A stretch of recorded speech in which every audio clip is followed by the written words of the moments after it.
it's hard for everyone when they first start, and it's like a skill that you would pick up. And the example that I use when I'm mentoring people is I often say, guys, if you were a professional actor in Hollywood, how many times would you retake one scene?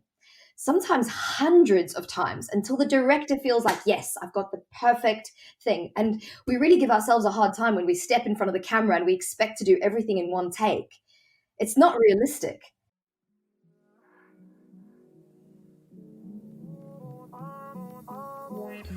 Welcome to this special edition of the Yoga Misfits podcast with Celeste. Hi, everyone. Celeste, how are you?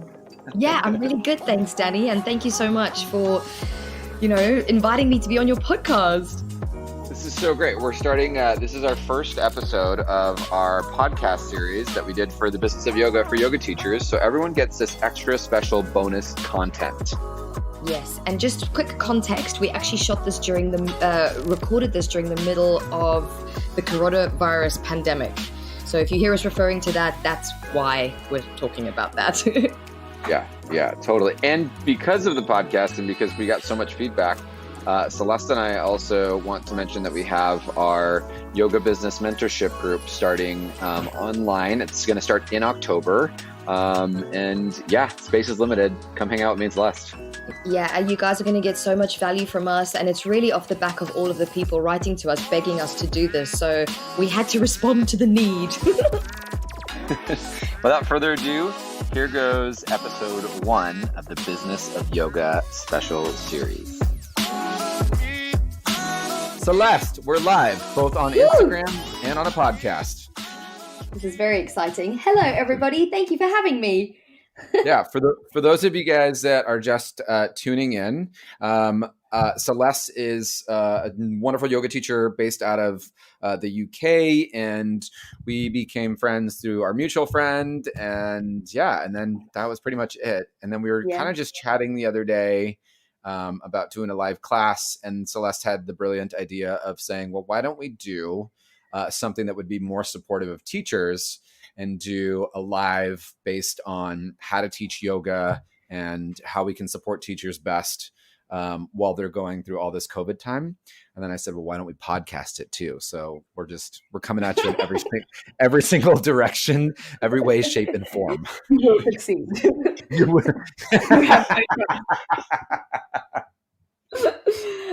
Okay, guys. And also for those of you who are from my community that are joining in, I just want to say a big, big thank you.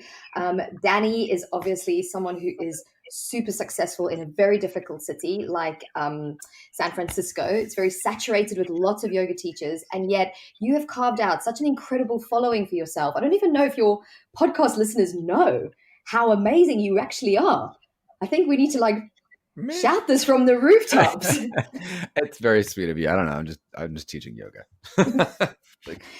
I just show up and teach yoga. It's really cool. It's really cool just to hear about other yoga teachers that are doing well. I always get this buzz when I hear about someone saying, I'm a yoga teacher and I'm absolutely killing it. I get the shiver down my spine of yes.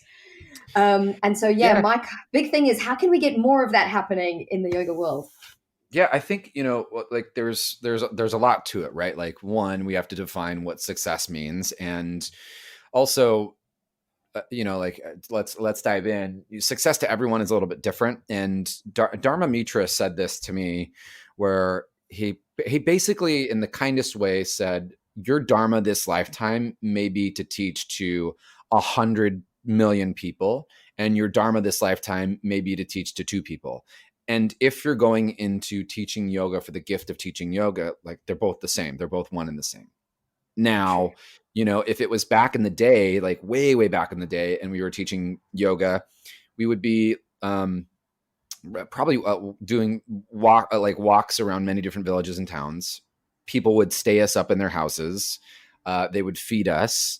We would stay there and then maybe go head up to a cave or some sort of temple and guard that and then study there, and people would bring us food, and then we would go and we would travel and we'd wander and we'd do that stuff. It is 2020, and that is definitely not the life of a yoga teacher. And I think also, just to your point, a lot of teachers feel like there is an emotional sort of self-limiting belief that if they do earn good money as yoga teachers, that they probably are maybe not they're not really on a spiritual path. They may be selling themselves short, that they maybe aren't real.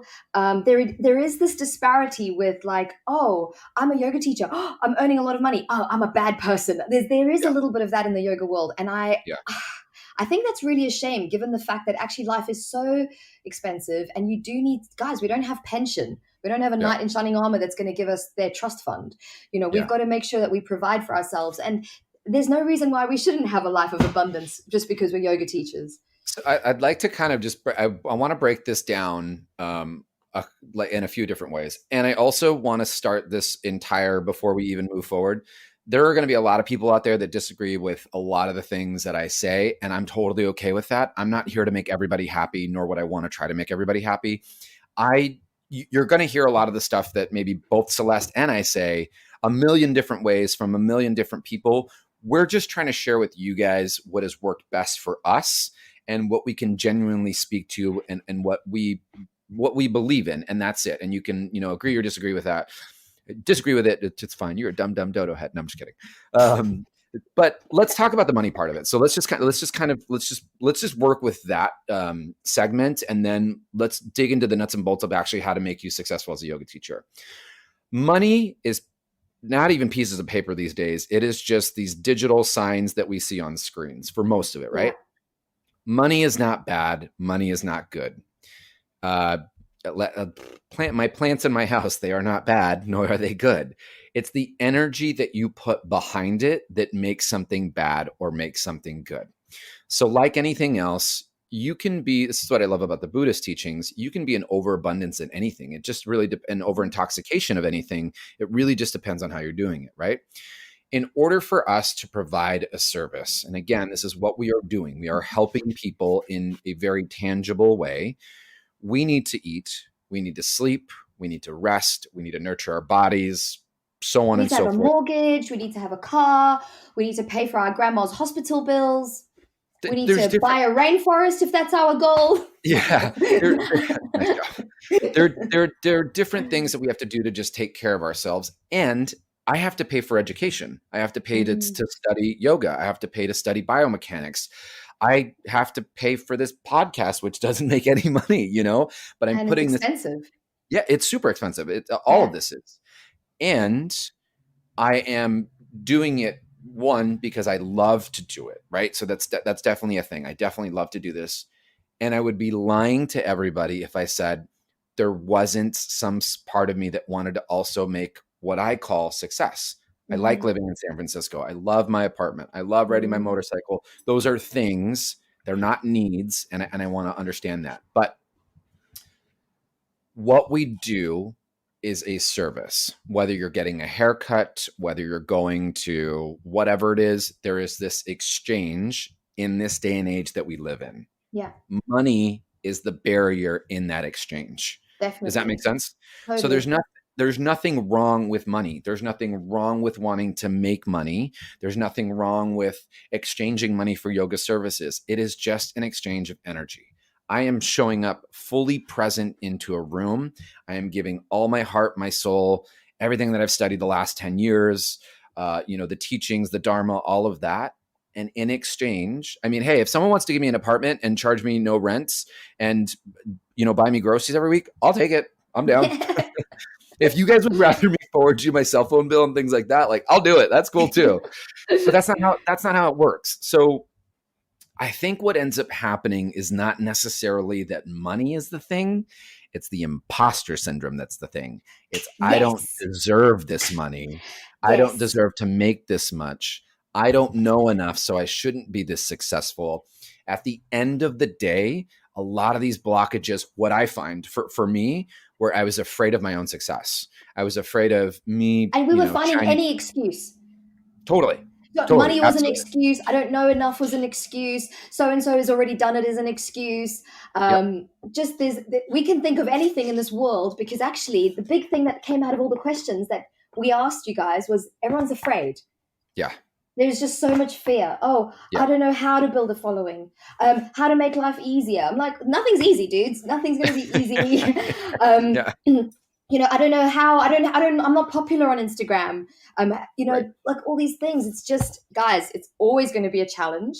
Yeah. It's Yeah. never going to be easy. And Yeah. at the end of the day, if you kind of just peel away all those layers and you're just really honest with yourself, at the end of the day, it's either because you love it or because you're afraid. That's where your actions will always divert to. So it's important to just establish which one is your Mhm. decision making pointing towards.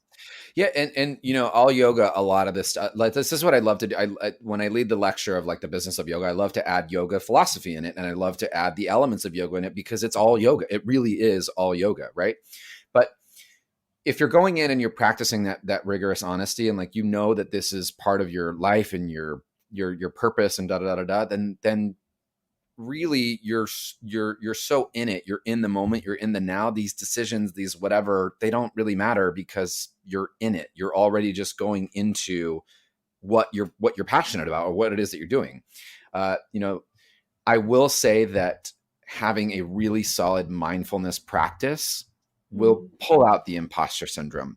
And in fact, having a really solid mindfulness practice, meditation practice, a sitting practice, we sit so that we can observe, right? We sit so that we can see the things come and go, whether you want to use the analogy of the clouds in the sky or the stuff's flowing down the stream or whatever, but you feel and see the imposter syndrome coming and you're just like, oh, here's the thing. It's a thought and there it goes, right? Just like the feeling of, the feeling of fear. I am afraid of my own success, or I am afraid of making money, or I'm afraid of because seeing myself on camera. That was a big one that came up. Yeah. And I'm just like, we're all afraid of it. Do you think I like seeing my mug staring back at me and listening to my own voice? Oh, we all have that. I mean, if anybody in this planet looks at themselves on the camera and constantly goes, oh yeah, obviously you don't want to be like that. That's narcissism. If you have any kind of doubt in yourself on a camera, tell yourself, I'm a real person. I don't have that narcissistic edge. But hey, we just have to go for it anyway, because how are we going to build this business that we've got in our vision? Well, and the other thing I'll say to that too is like, it's they're feelings, you guys, but they're just feelings. And being completely honest, yesterday I was extremely pissed off. I was super pissed off yesterday, and I woke up today and I was no longer pissed off, but I'm still here. Do you know what I mean? Thursday I was here, and it's going to go like this. Yes, Thursday I was really sad. I was really sad on Thursday, and then I woke up on Friday and I wasn't sad anymore, and I'm still here. I am not my feelings. Feelings are a part of it. Feelings are going to come, feelings are going to go, but I am not my feelings. I have them, and so I want to be mindful of them, and I want to be aware that they're there, and I want to call them out, but I also don't want to just buy into them because that's just drama. You guys, we're really creative up here, man. Some of the story, like sometimes I just sit back and like listen, because the stories that we create are really good up here. Like there's some really good like telenovelas in there. I mean, one girl wrote the question. She said, I don't like how my face looks and my mouth does funny things when I talk. And I don't think anyone will follow me or something because of that. I can't remember exactly what she said. And, the example that I use often is, some of the most successful people on the internet have got bad scars, very overweight, have been through car accidents, have lost limbs. I mean, one of the guys that I follow, he's not the traditional person that you expect to be famous and good, but he's doing so well, and he's got no arms and no legs, and I know some people with multiple sclerosis who are faced with insurmountable challenges every day just to get out of bed.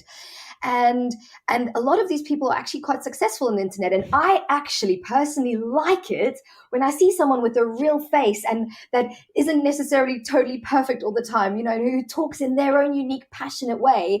I'm not after perfection as a consumer. And I think that we need to get out of our heads that this, again, I think is just an excuse not to do it. Yeah, it's a lot of it is just, again, the story that we tell in our head is buying into the drama. And what helps pull you away from the drama? Being in the practice. You know, when you're in line with the yamas and the niyamas, when you're, sitting there, when you're even the nuance, whether you want to go on a philosophical route or whether you want to go on just a biomechanical route, when you are in the body, when you are in, I don't know, one of Celeste's class learning about joint articulation of your hip, which was, by the way, killed me that day at Equinox. Listening, drawing your mind's eye, your awareness into the subtle nuances of your body is teaching you mindfulness. It's teaching you yoga. It's teaching you yoga practices, right? And when you are dialed into the practice, everything else is going to, like, there is no question. You're in flow state is what I like to call it. When you're in that, when you know that you're keeping honest, right? When you know that you're doing the things, then it's all good, and even the stories and whatnot, they start to step away. I want to talk a little bit about fear. And those of you that have worked with me on this before, there's a really brilliant analogy that I have heard, about fear. And it's fear stands for false expectations appearing real. It's something in our mind that hasn't even happened yet. And fear is not a bad thing, y'all. Fear is something that it can actually really, fear in a lot of situations is the thing that says, yeah, 100%. You're walking down the street and it says, maybe I want to go in the lighted route, or maybe I don't want to walk alone tonight, or whatever it is that you're doing. Fear is not the end of the world. It's when we let fear be an abundance or an over intoxication.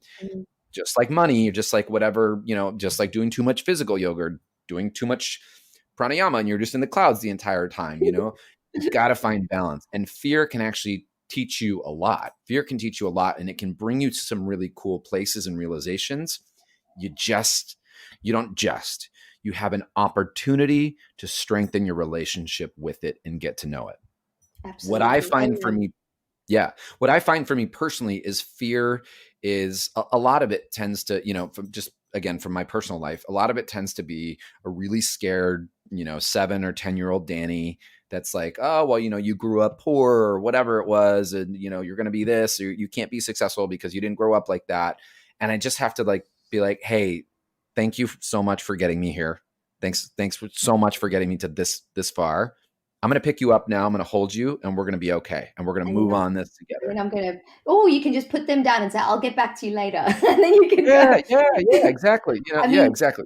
Someone has literally just written, I find it very difficult to talk in front of the camera. And I just want to kind of say this, that it's hard for everyone when they first start. And it's like a skill that you would pick up. And the example that I use when I'm mentoring people is I often say, guys, if you were a professional actor in Hollywood, how many times would you retake one scene? Sometimes hundreds of times until the director feels like, yes, I've got the perfect thing. And we really give ourselves a hard time when we step in front of the camera and we expect to do everything in one take. Yeah. It's not realistic. Yeah. And don't be afraid of the camera, and also just practice. It's just a skill. For the person that wrote that in, Piamo, like you didn't walk into teacher training and then you just you knew it all, right? You I'm sure at some point in your teacher training, they had you, say things out loud. They had you teach just sun salutation A, and then they had you teach maybe sun salutation B. And then you started to layer and layer and layer and layer. And then that's, eventually where you got. I think, Celeste, maybe we start to move into the more tangible things on what to do. I'm excited about the next section. So Celeste and I can both geek out on this. And if there is one thing that I want you guys to take from today's conversation, it is the concept of progressions and regressions. Okay. So when we look at this in biomechanics, there's basically a baseline of where something starts. And then, you make things a little more accessible, or you can make things a little more challenging. Now, the concept of progressions and regressions is a lot of times in order to progress something, you have to regress it. Okay. So let's take the concept of, high lunge. Okay. Just so that everyone understands the framework on this.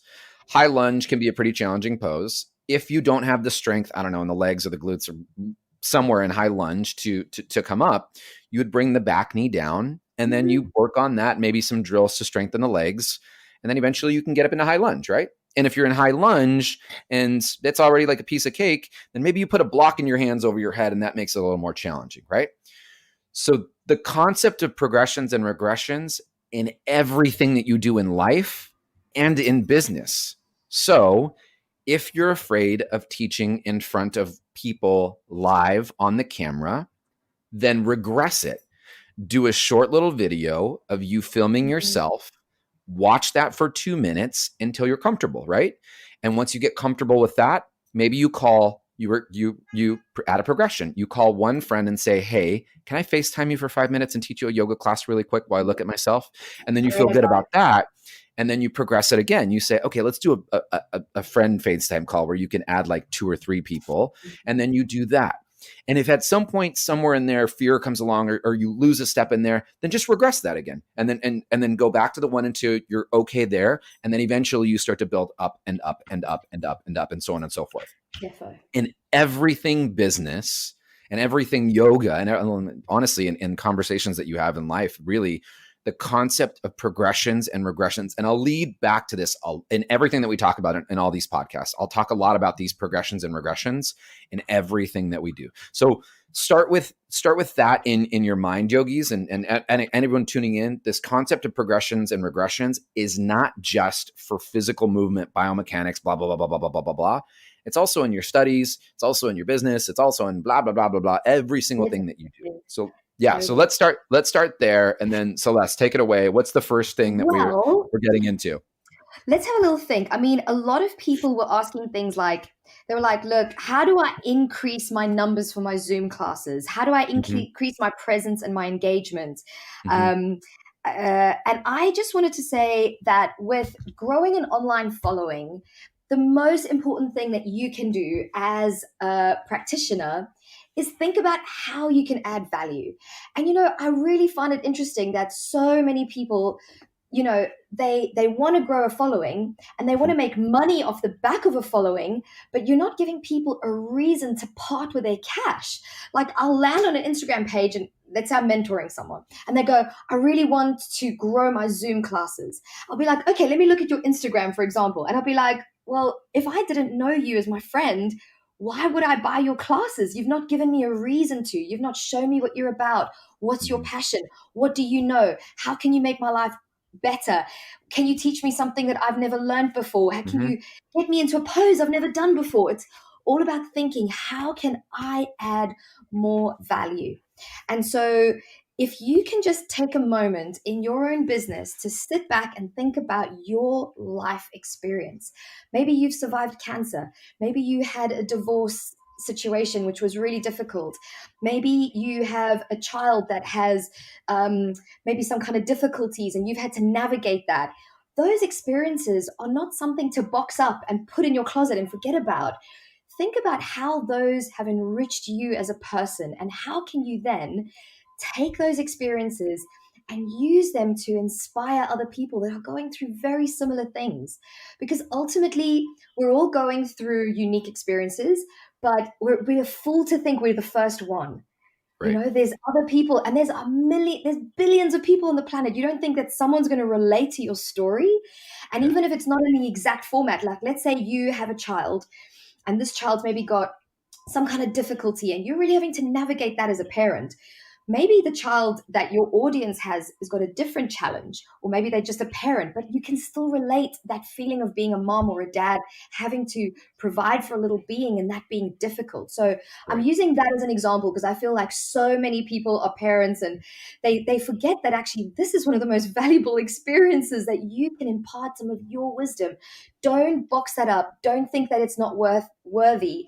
And I think that this comes to a whole topic of authenticity and transparency. And people have a big time issues with really sharing their true voice and sharing their true experiences, because it might be that they feel they could be judged for that.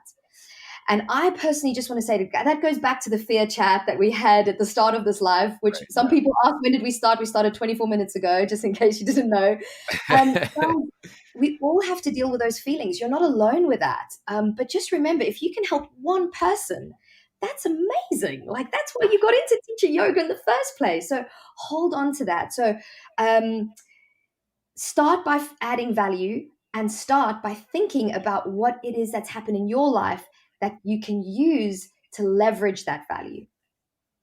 Yeah, I mean, I love all that. Like the part too that I think about is not only being authentic. I think as yoga teachers, I know I'm guilty of it, right? I'm on Instagram and I just see all of my yoga teacher friends. So I'm like, oh my God, they're doing this, they're doing this, they're doing, oh my God, I'm not doing enough. They're doing that. Oh, I got to do that too. I got to have my practice. So We're true. we're surrounded by our yoga colleagues.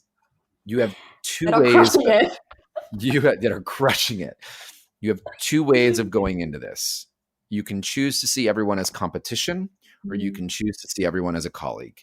And I don't know about you guys, but I do not have the time, the energy to make everyone competition. I'm just not going to do it. I would rather hang out with everyone and be cool with everyone and make friends with everybody than try to see, like, that's not the way that it goes. Like you create that barrier for yourself. You create that resistance for yourself. Yeah, definitely. Going back to the authenticity part, those of you that are new coming out of teacher training, you're probably going to sound like the people that taught you in teacher training for a really long time. Yeah. And that's okay, because you have to integrate that information. You have to integrate it and make it yours and make sense of it.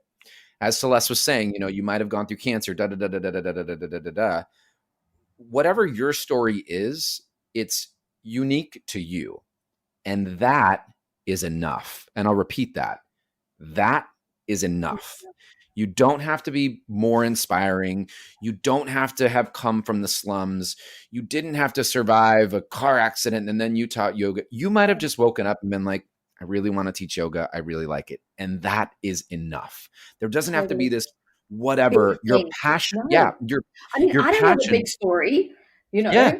I don't have a big story to share with the world, but my passion is obviously anatomy and biomechanics. And I guys, just FYI, I didn't even leave university knowing what I know now. Like, it took so much time to get to this point. And you know what I do before every single post? You think I just know all the stuff off the back of my head?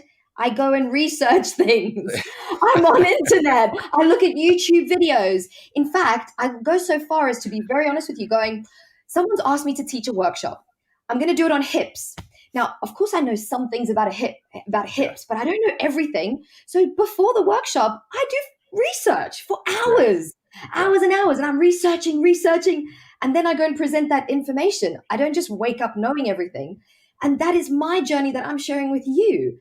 And that's okay. Like, it doesn't have to be that I've survived, some kind of illness. But my journey is the fact that I'm constantly trying to learn more, and I'm trying to impart that in a digestible way to you guys. Right. Yeah.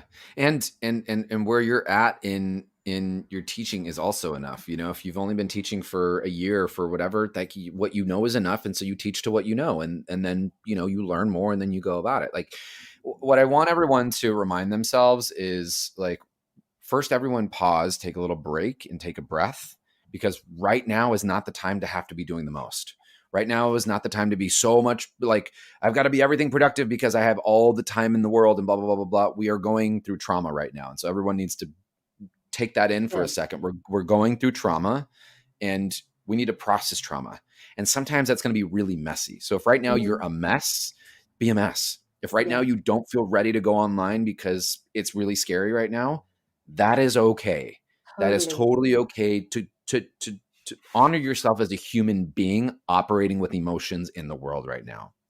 That being said, when you are ready and when the story isn't there, and Celeste and I can sit here and be like, yeah, just stay out of fear, blah, blah, blah, blah, blah. But that's going to be an honest conversation with yourself. You're going to know when you're bullshitting yourself, and you're going to know when you're not bullshitting yourself. And when you are ready, start to think about, what is your journey?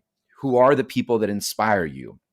Who are the people that you might want to model after? And there's nothing wrong with that. Like, who are like, I do this all the time. My best, one of my best friends, two of my best friends are super big Instagram yogis, and I look up to them all the time. And, I ask them for questions and comments and concerns, and it's funny because most of the people are actually really, I genuinely want to see people succeed. I believe in yoga. It's changed my life. I think that the more yoga that's out there, the better the world is going to be. And not everyone is going to want to listen to Danny Palmbloom talk about yoga. Some people might come to my class and be like, this guy's a bozo. I don't want to, he's not my jam. Or he doesn't look the part for me. She's a bit too. Yeah, whatever it is, like, the more people teaching yoga, the better, I think, because the more people doing yoga, the world would be in a very different place. So that's my caveat on that. And then I kind of want to like just tie back. There's so much to say here. Yeah, we need to do loads of these. Yeah. I want to tie back into what Celeste was saying, right? So the point of, starting somewhere and sharing what you have. Yeah. Every single one of you out there have value. Every single one of you that are teaching out there have value. Go ahead. Just want to say, please make sure what you're adding is value. Yeah. I just want to reiterate that. Okay. This is not about, of course you can share personal things, but if you're sharing your breakfast every day, people are probably not going to know why to part with their cash to go to your classes or your workshops. So please just, sorry, I interrupted you, Danny. Please continue. For sure. I love. For sure. I think, and the value, you guys, it doesn't have to be like, oh, whoa, I got them into a bigger pose, right? There are certain teachers that used to frustrate the crap out of me, that I used to go to their classes and be like, their sequencing is horrible. It's atrocious. I would never take their class. But what I realized was people left that class feeling really good about themselves. And what I got behind is that certain teachers were teaching passion, compassion, kindness, love, like other parts of yoga that maybe didn't resonate with me then, but they do now. And I can totally get behind that. What you offer is great. Whether that's, you're a biomechanics person or whatever box you want to put it in. When it comes down to, this is where we're going to get really good, I think. When it comes down to what is your teaching, when Celeste is working with you as a mentor and she's saying, well, what are you giving me? You have to understand, or you don't have to, right? You have this opportunity to understand, well, what are you passionate about? And when you figure out what you're passionate about, that then helps you find your people. If you try to be everything to everybody, you are going to fail. You need to figure out what your thing is. And that's going to change. Like, that's ever growing as a teacher. For a long time, I was an anatomy teacher. Then I became a really serious bhakti teacher. Then I got into philosophy, and now I'm really into Kundalini. Like, that's going to shift and grow. A lot of my students have come on the journey. A lot of them have left. A lot of them come and then they leave when I change, right? Yeah. But we're identifying where you're at right now and what you're passionate about, because there's one thing that I will buy is seeing someone talk about something they're passionately about. When I see Celeste make these little videos and she's like, I'm going to tell you about this, and she's so cute about it the entire time, right? I'm like, I want to listen to her. She's like, she loves this shit. Look at this, that makes me want to do that. That enthusiasm is maybe a little bit lacking. I think in the yoga world, there's this, I don't know if this is the right word, like austere. Is that the right word? When you're like really calm and you're very composed. And so people, they really try, and I know you guys are freaks. I know you guys are weirdos. I know what you get. You dance around your living room like a crazy person naked sometimes. I know that about you. And I just want you to tap into a little bit of that excitement for what you want to share with people, because people want to see that enthusiasm. Sometimes everything's a bit like, it just depends. I'll yoga it for Celeste. What Celeste is talking about, like, very much Celeste is Rajasic energy. So I think the top of the lake where, the wind hits the lakes and there's waves up here, that's very Rajasic energy. So that's where she's coming in, right? The Tamasic energy would be like the moss that grows at the bottom of the lake. Now, depending on where people are at in their journey, some of them may be in that stillness cycle and they stay there, and that's okay because they're going to be able to speak to a lot of people there. However, if you plan on offering something being like, I like anatomy, I'm going to teach you about anatomy, I really love it, that might be hard for people to get behind. I think that chill energy can come across with a lot of sincerity and 100%. And sometimes that grounds people. Like, I love watching people like that, especially if you can sense the passion. But I think that we need to bring our true personalities out. And that goes back to your authenticity. Like, if you are someone who's very calm and very chill, that's okay. But show your real self. Don't try and pretend you're always calm and chill and super like Zen person. Because people can spot bullshit a mile away. People are super intelligent. Don't underestimate the people that are following you. So be yourself. And that's hard. That takes practice on camera, because camera is an unnatural thing. We have to call it out. Like, it's not natural to do this. I'm staring at my face. It's weird. What I would also, kind of just leading back into getting to know where you're at as a teacher is going to lead you into, I think, what is the most important segment. It's once you understand, sorry guys, siren, San Francisco. Once you understand where you're at as a teacher, that's going to help you understand who your student is. Okay.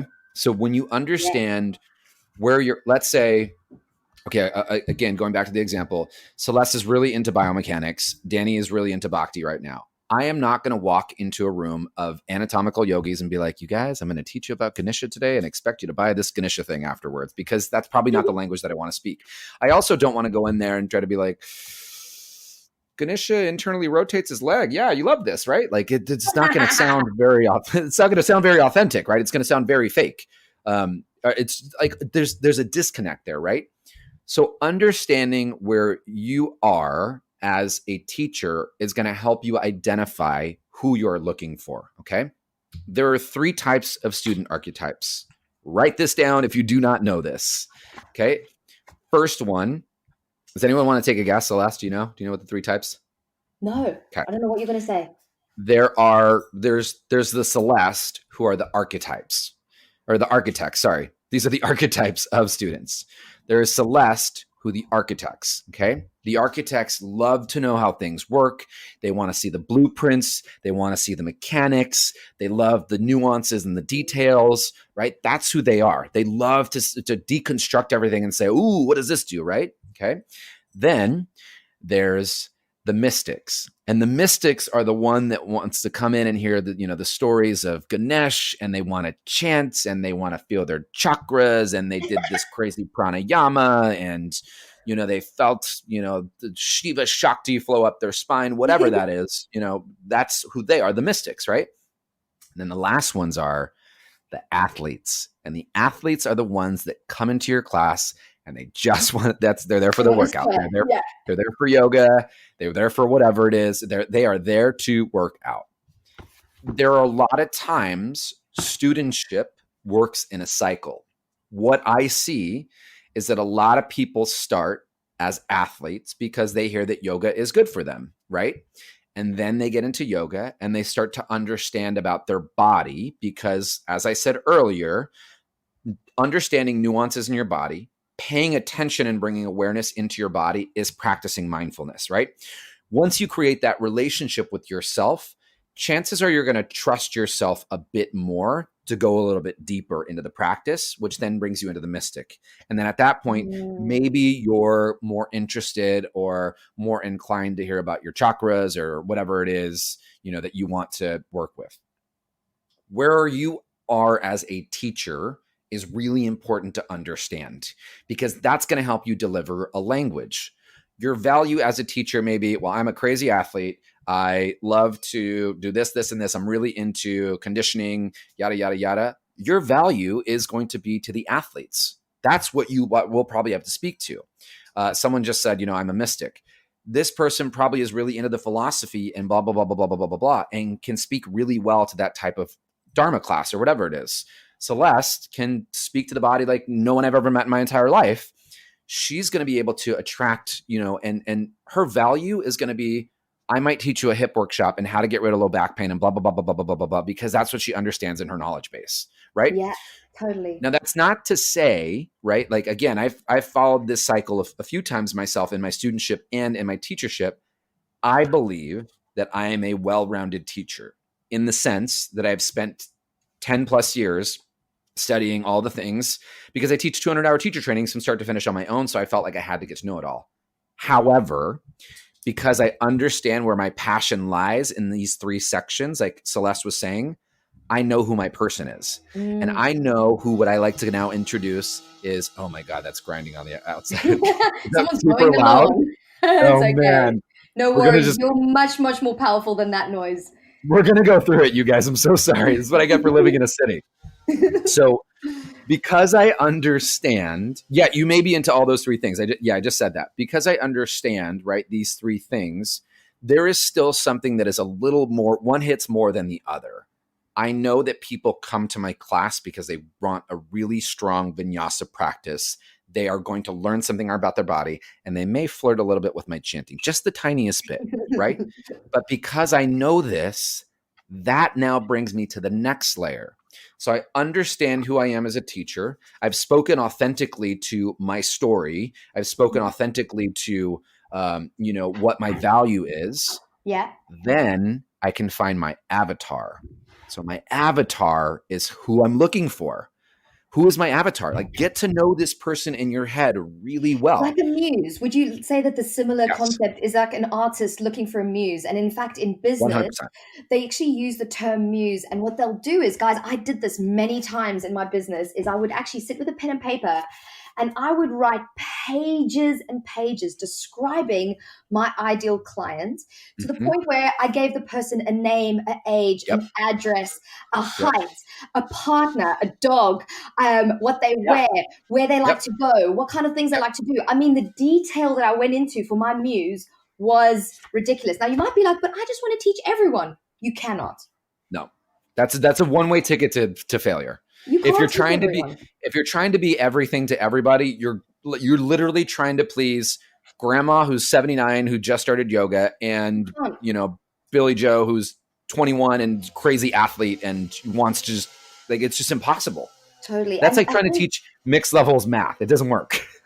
When you understand who your muse is, who your ideal client is, make sure that it's the type of person that you genuinely want to teach. Because remember, these are the kind of people that have to, if they come to your class, like the kind of music you like. So you don't want I don't want people who hate house music in my class, because that's all I play. Yeah. And I love house music. So if someone doesn't like house music, I'm like, shh, what's up with you, man? Like, what's wrong with you? How can you not like house music? So I have to attract the kind of people that love house music. I have to, if there's someone who, doesn't like animals, that hurts my feelings when someone hurts animals, and I'll get upset by that, and I'll probably have an argument with them. So I know the kind of people that I want in my community, would be nice to a dog if it walked past them. Right. So I'm not saying that I've always nailed this, and I'm not saying every single person in my community loves house music and dogs. They maybe come from my sequencing, but I know the majority of the people are very, very close to that muse description that I've written out. Yeah. Get to know who your person, just like Celeste said, find out how much money they make. To put everything on them, because that's going to help you figure out what you're going to offer next, right? Yeah. Now, here's the one thing that I like. I'm kind of seeing these little comments too. You guys, this yoga is a business. I want to clear that up, right? If it wasn't a business, then we wouldn't be having this conversation. But you are, you live in a monetary society, so don't like this. I understand, and I buy into the concept that yoga is for everybody and that it should be offered and da-da-da-da-da. Yes, and I also live in this society where I'm exchanging, money and stuff like that. So I have to do the things. Does that make sense? Yeah, absolutely. Guys, I mean, I want a life of abundance. My goal is to buy a rainforest so that no one builds any buildings on it. So, I've got to do really freaking well with money because I've got to buy a whole country. So that's my goal. I'm going to buy a country and turn it into a rainforest. And I think that that's a good reason to have a lot of money. So I don't think I'm a bad person for wanting a lot of money. Yeah, not at all. No, there's nothing wrong with that. I'm a bad person for wanting a lot of money. I want to buy my rainforest. There's nothing wrong with wanting abundance or any of that. It's just getting really clear as to your why. When it comes down to any of this stuff, is understanding your why. It's completely knowing what you're doing the thing for. If you're doing it for, the fame or whatever it is, like, good luck.